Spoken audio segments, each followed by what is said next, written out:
రంగారెడ్డి జిల్లా మీర్పేట హత్య కేసులో సంచలన విషయాలు వెలుగులోకి వస్తున్నాయి. నిందితుడు గురుమూర్తి ఇంట్లో తనిఖీలు చేసిన పోలీసులు పలు ఆధారాలను సేకరించారు. కాలిన వెంట్రుకలు, గాజు ముక్కలను స్వాధీనం చేసుకున్నారు. ఇన్ఫ్రారెడ్ టెక్నాలజీతో ఇంట్లో రక్తపు మరకలను గుర్తించారు. రక్తపు మరకలు కనిపించకుండా 10 సార్లు కడిగినట్లు పోలీసులు చెబుతున్నారు. కాలిన స్థితిలో దొరికిన వెంట్రుకల నుంచి డిఎన్ఏ సేకరించిన పోలీసులు వెంట్రుకలను పిల్లల డిఎన్ఏతో పోల్చి టెస్ట్ చేయనున్నారు. ఇప్పటికే హత్యకు సంబంధించి 2 సార్లు సీన్ రీకన్స్ట్రక్షన్ చేశారు పోలీసులు.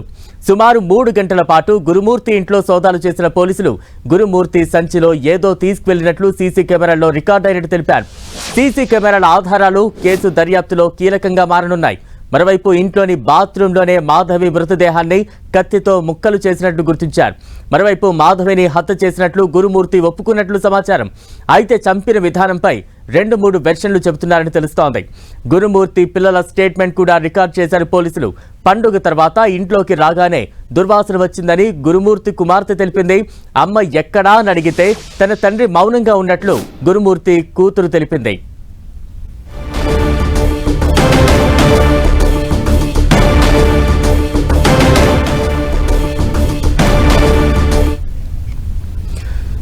రైట్, తాజా అప్డేట్స్ అందించేందుకు మా ప్రతినిధి సునీల్ సిద్ధంగా ఉన్నారు. సునీల్,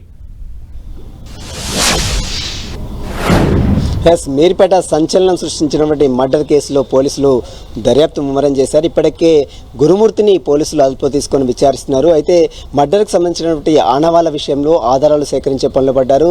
అయితే క్లియర్గా ఎక్కడ కూడా ఎలాంటి ఆనవాళ్ళు లేకుండా పూర్తిగా ఎవిడెన్స్ అంతా కూడా పూర్తిగా ట్యాంపరింగ్ చేసినట్లు పోలీసులు నిర్ధారించారు. ఈ నేపథ్యంలోనే అతనికి సంబంధించినటువంటి పిన్ టు పిన్ రిపోర్ట్ అంతా కూడా పోలీసులు సేకరిస్తున్నారు.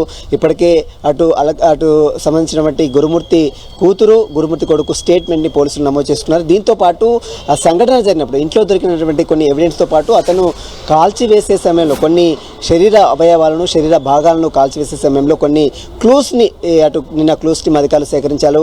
ఎంటుకలు, తల వెంట్రుకలతో పాటు కొన్ని డిఎన్ఏ టెస్ట్కి వాటిని పంపించారు. ఇది రోజు తన పిల్లలతో ఆ డిఎన్ఏ మ్యాచ్ చేసిన తర్వాత ఖచ్చితంగా చనిపోయింది మాధవి అని నిర్ధారించుకున్న తర్వాత అతనిపై కొన్ని సెక్షన్స్ కూడా ఆల్టర్ చేసే అవకాశం ఉంది. ప్రస్తుతం అయితే కేవలం మిస్సింగ్ కేసులే, మాధవి మిస్సింగ్ కేసు సంబంధించిన దాంట్లో ప్రస్తుతం అయితే పోలీసులు మొదట కేసు నమోదు చేశారు. ఆ కేసు ఆధారంగానే మాధవి చనిపోయింది, ఆ తర్వాత హత్య చేశారు, ఎవిడెన్స్ అంతా కూడా కనపరించకుండా ట్యాంపరింగ్ చేశారనే దాంతో పోలీసులు కొన్ని సెక్షన్స్ కూడా ఆల్రెడీ ఇచ్చే అవకాశం ఉంది. ప్రస్తుతం ఈరోజు కోర్టు నుంచి అనుమతి తీసుకునే అవకాశం ఉంది. కోర్టుకు ఇవన్నీ సాక్ష్యాధారాన్ని, ఈ యొక్క పూర్తి రిపోర్ట్ని కూడా కోర్టుకు ఒక లేఖ ద్వారా ఇచ్చిన తర్వాత కోర్టు అనుమతితో సెక్షన్స్ కూడా ఆల్టర్ చేసే అవకాశం ఉంది. ఈరోజు మొత్తం కూడా మరొకసారి గురుమూర్తిని సుదీర్ఘంగా ప్రశ్నిస్తారు. అతను ఎక్కడెక్కడ అవయవ శరీర భాగాలని కాల్చివేశారు, ఆ కాల్చివేసే సమయంలో కొన్ని దొరికినటువంటి క్లూస్ ఆధారంగా వాటిని డిఎన్ఏ టెస్ట్ పంపించారు. ఆ డిఎన్ఏ టెస్ట్ తర్వాత పిల్లల టెస్ట్తో మ్యాచ్ చేస్తారు. ఆ తర్వాత ఎఫ్ఎస్ఎల్ రిపోర్ట్ పంపిస్తారు. ఎఫ్ఎస్ఎల్ రిపోర్ట్ వచ్చిన తర్వాత దీనికి సంబంధించిన దానిపై కూడా పూర్తిగా పోలీసులు ఆధారాలన్నీ కూడా, ఎవిడెన్స్ అన్ని కూడా కోర్టులో ప్రొడ్యూస్ చేసే అవకాశం ఉంది. బలరాం, సునీల్, అంటే గురుమూర్తి వెర్షన్ ఏ రకంగా ఉంది, పోలీసులకు ఏం చెప్తూ ఉన్నాడు, అంత కిరాతకంగా వ్యక్తిని హత్య చేయడానికి గల కారణాలంటే ఏం చెప్తున్నాడు అతను? ప్రస్తుతం అయితే ఈ విషయాలపై పోలీసులు అయితే ఇప్పటివరకు అయితే ఎలాంటి సమాచారం అందించలేదు. కేవలం క్షణికావేశంలో జరిగినటువంటి ఈ ఇన్సిడెంట్ని పూర్తిగా కనిపించకుండా తను కప్పిపుచ్చేందుకు, అంటే తను ఈ మర్డర్ చేయలేదు, ఇదంతా కూడా పూర్తిగా ఎవరికి తెలియకుండా చేయడం కోసమే ఇదంతా ప్లాన్ చేసినట్లు కూడా పోలీసులు ప్రాథమికంగా నిర్ధారించారు.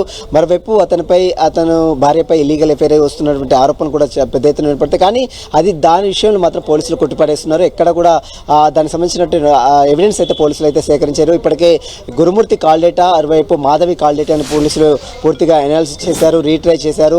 ఆ కాల్ డేటాను మొత్తం కూడా పూర్తిగా ఇప్పటికే పోలీసులు స్వాధీనం చేసుకున్నారు కూడా సమాచారం వస్తుంది. మరోవైపు పిల్లలు ఇచ్చే స్టేట్మెంట్ కూడా ఈ కేసులో చాలా కీలకంగా మారే అవకాశం ఉంది.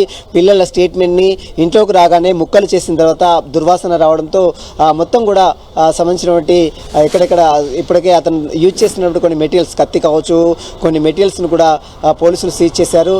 వీటితో పాటు అతను బయటికి వెళ్ళి ఎక్కడెక్కడ పడేశారు అవయవాల్ని, ఎక్కడెక్కడ చెరువులో పడేశారు, ఎక్కడెక్కడ కాల్చివేశారు, వీటికి సంబంధించిన ఎవిడెన్స్ అన్ని కూడా పోలీసులు సేకరించారు. గురుమూర్తికి సంబంధించిన దాంట్లో విషయంలో ఈ రోజు మరొకసారి అతని స్టేట్మెంట్ నమోదు చేసుకుంటారు. ఈ రోజు అన్ని ఆధారాలు సేకరించి ఎఫ్ఎస్ఎల్ రిపోర్ట్ వచ్చిన తర్వాత రేపు కోర్టులో అతన్ని ప్రొడ్యూస్ చేసే అవకాశం. బలరాం, సునీల్, అంటే మరోవైపు పోలీసులు కూడా సీసీ ఫుటేజ్ అంతా కూడా సేకరించారు. దానికి సంబంధించి ఎటువంటి విచారణ సాగుతోంది, ఎటువంటి ఆధారాలు సేకరిస్తూ ఉన్నారు?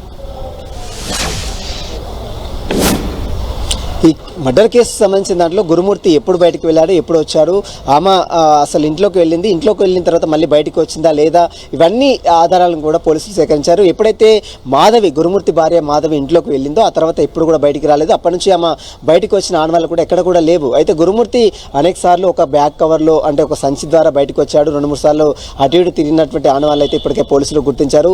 సీసీటీవీ కెమెరాలతో పాటు మరోవైపు ఎవిడెన్స్ అతను ఎక్కడెక్కడికి వెళ్ళాడు, ఎక్కడెక్కడ శరీర అవయవాలను పారవేశారు, ఎక్కడెక్కడ దాన సంస్కారాలు చేశారు, ఎక్కడెక్కడ కాల్చివేశారు, ఆ ప్లేసెస్ అన్ని కూడా నిన్న సీన్ టు సీన్ రీకన్స్ట్రక్షన్ నిన్న పోలీసులు చేసినట్లు కూడా సమాచారం తెలుస్తుంది. ఈరోజు అతన్ని మరొకసారి సుదీర్ఘంగా విచారించిన తర్వాత రేపు కోర్టులో గురుమూర్తిని ప్రొడ్యూస్ చేసే అవకాశం ఉంది. బలరాం, అంటే మృతురాలి బంధువులు ఏం చెప్తూ ఉన్నారు? ఈ హత్య ఉదంతం జరిగిన తర్వాత గురుమూర్తి ఎలా రెస్పాండ్ అయ్యేవాడు, ఏ రకంగా అతని మానసిక స్థితి ఉంది, ఏం సమాధానం చెప్తూ ఉంటాడు, సమీప ప్రాంత నివాసితులు కూడా ఏం చెప్తూ ఉన్నారు?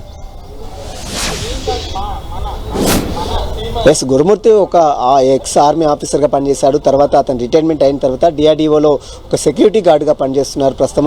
అయితే ఇంటికి వస్తున్న సమయంలో ఇంట్లో కొంత గొడవలు అవుతున్నాయి. ఇటీవల కాలంలో తన ఫ్యామిలీ డిస్ప్యూట్స్ కారణంగా ఇంట్లో భార్యకు అతనికి కొన్ని గొడవల కారణంగా అతను ఒక్కసారిగా ఆమెపై దాడి చేయడం, ఆ తర్వాత అక్కడే ఆమె తలకు బలమైన గాయం తాకి అక్కడ చనిపోయిన తర్వాత ఆ బాడీని ఏం చేయాలో తెలియకనే ఇదంతా చేసి ఉంటాడనేటువంటి అభిప్రాయానికి పోలీసులు వస్తున్నారు. ప్రస్తుతం అయితే ఇందుకు సంబంధించిన దాంట్లో పిన్ టు పిన్ రిపోర్ట్ అంతా కూడా పోలీసులు అంటే కేసు అంతా కూడా పూర్తిగా ట్రేస్ అవుట్ అయిన తర్వాత ఎవిడెన్స్ అన్ని కలెక్ట్ చేసిన తర్వాత మీడియా ముందు పోలీసులు ఈ అన్ని వివరాలపై కూడా వెల్లడించే అవకాశం. ప్రస్తుతం అయితే గురుమూర్తిని అయితే పోలీసులు అదుపులో తీసుకొని మరొకసారి విచారిస్తున్నారు. నిన్న సీన్ రీకన్స్ట్రక్షన్ చేశారు. ఈ రోజు అతన్ని సుదీర్ఘంగా విచారించి అన్ని ఎవిడెన్స్ అన్ని ఎఫ్ఎస్ఎల్ రిపోర్ట్స్ వచ్చిన తర్వాత రేపు కోర్టులో ప్రొడ్యూస్ చేసే అవకాశం ఉంది. Balaram, right, thank you Sunil.